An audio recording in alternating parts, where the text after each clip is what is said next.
First, let me assure you that this is not going to be candy sweet. Risotto is a versatile cooking method for a great many different flavors. Although it's usually served as a standalone course in traditional Italian dining, it can also function as a contorno, or side dish, as in the case of ossobuco with risotto milanese. So too, this can be served by itself or splendidly with grilled rabbit, which is what I originally created this recipe for. And we begin by assembling our mise en place as usual. I have finely shredded carrots here. It says 60 grams. I've got 30 grams of parmesan. I've got 30 grams of butter. This is going to go into the freezer in just a moment as soon as I stop the camera. I have 30 grams of white chocolate, 30 grams of shallots, the olive oil, cognac, and this is sage that I dried myself in the oven. The reason you use dried sage instead of fresh sage is that it won't be as strong. It will still have those lower notes, but it won't have the high notes. The high notes will overpower this. It'll turn it into something weird. You can buy dried sage and use it. The fresh sage you get yourself and dry is better. This just crumbles beautifully into something. You can just use a little bit at a time. But you know, that's a subject for my second volume of my cookbook. I'll explain more about how to dry your own herbs and why you would want to do that. In the meantime, and then the last thing, of course, is the stock, which I'm using duck stock for this. You can use chicken stock if you want to keep it completely vegetarian. You can use vegetable stock. The duck stock is going to give the best result, but not everybody has duck stock. I do have a video though on how to make duck stock from leftovers of your duck bones if you buy whole duck, but that's a separate video. So, stock is hot. We're going to begin to sweat the shallots. I have the pan on a medium heat. I'm going to add a couple of tablespoons of olive oil to this and shallots. Now, you don't want to start with a hot pan here because we're not looking to brown the shallots. This is important. You want to cook these very slowly over a medium heat. It's on 5 out of 1 to 10. The first step to making any good risotto is to cook your shallots slowly and have them cut up to fairly small size, about the same size as your grains of rice. When this started sizzling, I turned the heat down even further, so it's on 3 now out of 1 to 10.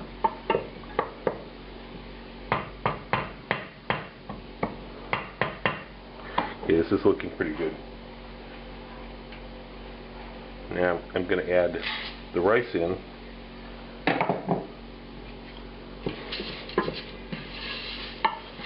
And now I'm going to increase the heat back to medium, 5 out of 1 to 10. We're going to toast this rice a little bit until you can start to smell a nutty aroma. Just a little bit, it won't take long, just a couple minutes. Yeah, it's been about 3 minutes here on medium heat. The rice is definitely on the toasty side now. The shallots are not at all browned, which you want to avoid. You don't want brown shallots in this. Now, at the usual point, you would be adding white wine to a risotto. I am using 1.5 ounces of cognac. This is because you need some acidity and some other components here to balance out the chocolate, because you don't want to turn this into a dessert.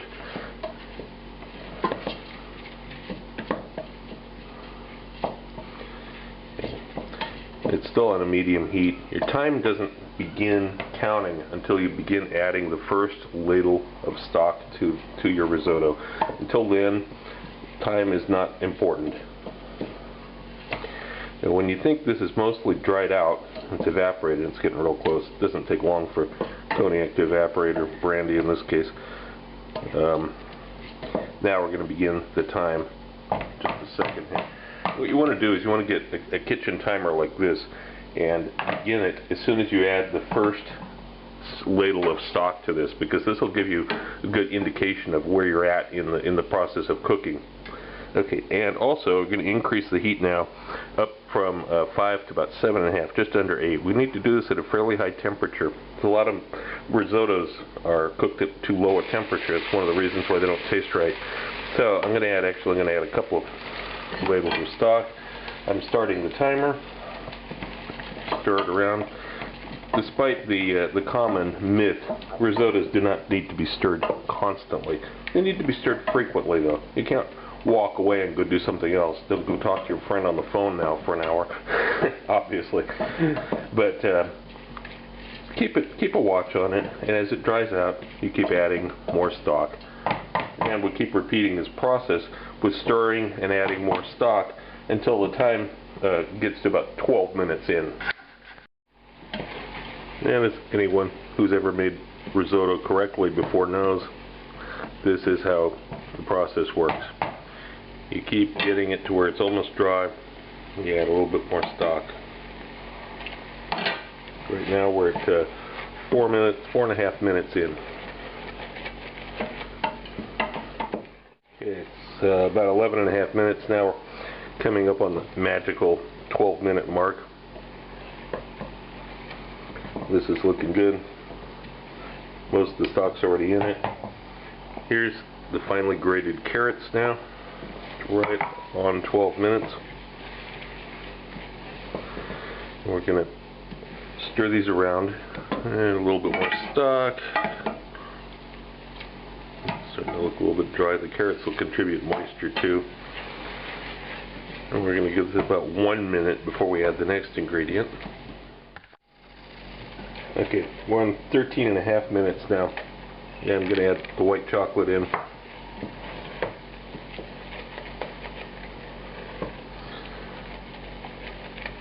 And keep going as a little bit more stock.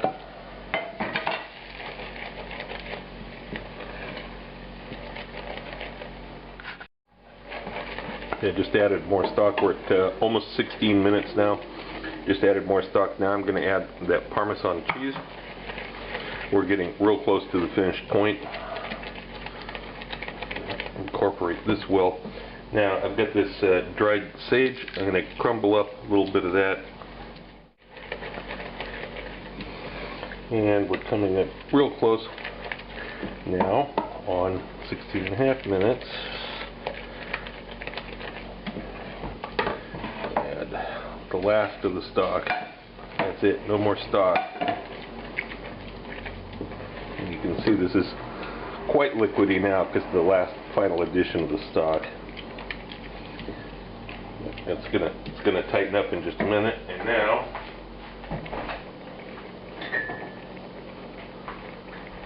out of the freezer, right at 17-minute mark, almost right on the money here, is the butter.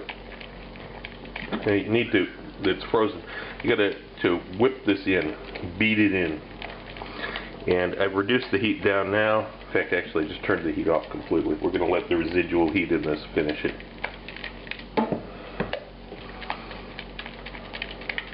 You want to keep stirring it vigorously at this point until you see there's no more chunks of butter in it. Get rid of all the chunks of butter.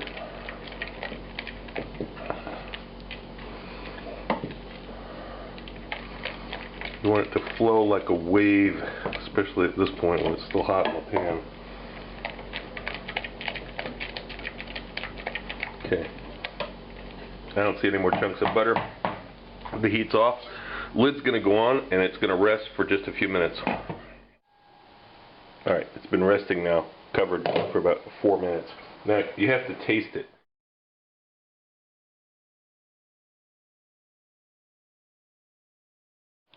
Okay, it needs a little bit more salt. It's also on the sweet side, because I hate to use Russian white chocolate, so I'm going to add, it's like half a teaspoon of sherry vinegar to this. Just enough to compensate for the slight excessiveness of the sweetness. Just a tiny bit. Yeah, I know it's an atrocity to Italians to add vinegar to risotto, but just a few drops. You won't taste the vinegar. All you'll taste is less sweetness. Okay, this is ready to plate up.